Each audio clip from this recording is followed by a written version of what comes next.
Hi, I'm Joe Ferguson, and welcome to a special segment of Elections 2014. Seated beside me is Frank Riggs, candidate for governor, running against 6 in a Republican primary. Mr. Riggs? Running against 5, unless somebody else has joined the race. I think I'm number 6, but anyway. Number 1. Number 1. So talk to me a little bit about the first 100 days if elected. What does that look Sure. like? What are your priorities? Sure. Well, obviously, I'm going to go to work upon election and really use that transition period because we have some very, very significant challenges as a state, not least of which is our own version of a fiscal cliff. And I want to be able to present a comprehensive plan to the state legislature and to the people of Arizona on day one upon assuming office to address our fiscal challenges, fix our state budget, and get our economy growing again to create good paying living wage jobs. So what we have to do is we have to, first of all, acknowledge that the scope of those challenges. We have a structural budget deficit, an operating budget deficit. We have all the long-term debt that was acquired during the recession. We have a great deal of uncertainty now around the mandated or appropriate level of per pupil funding for K-12 education based on the Maricopa County Superior Court judge's ruling that K-12 education has been underfunded, has not kept pace with inflation as the voters willed in passing a ballot initiative mandating that K-12 education keep pace with inflation.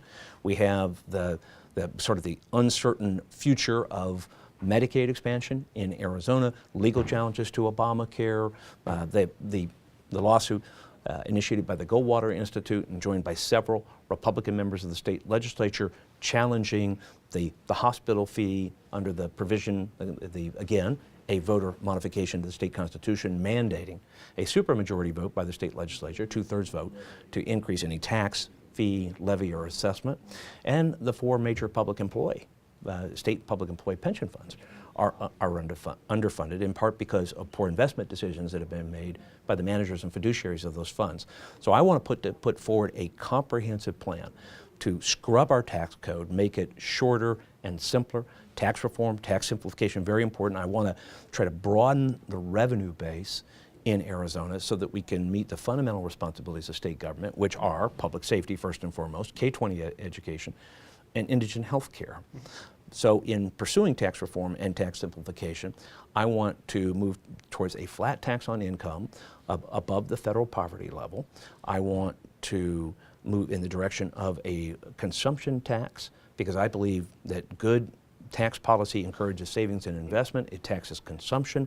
That empowers the taxpayer somewhat as to how much they pay in taxes based on their consumption decisions.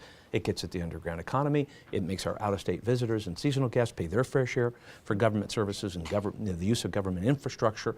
And I want to scrub the tax code to try to get rid of all the special interest loopholes and the corporate welfare in our tax code, cognizant that 95% of Arizona businesses are very small businesses. Lastly, I think you know, I'm on record as being very opposed to Common Core. I don't believe in the further federalization of K-12 education and the nationalization of the standards and tests that we should use to teach our kids. I think that's a state and local government responsibility.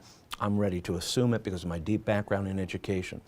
And frankly, I want Arizonans to make those decisions for our own kids. I want to promote that sense of ownership and accountability for school and student performance.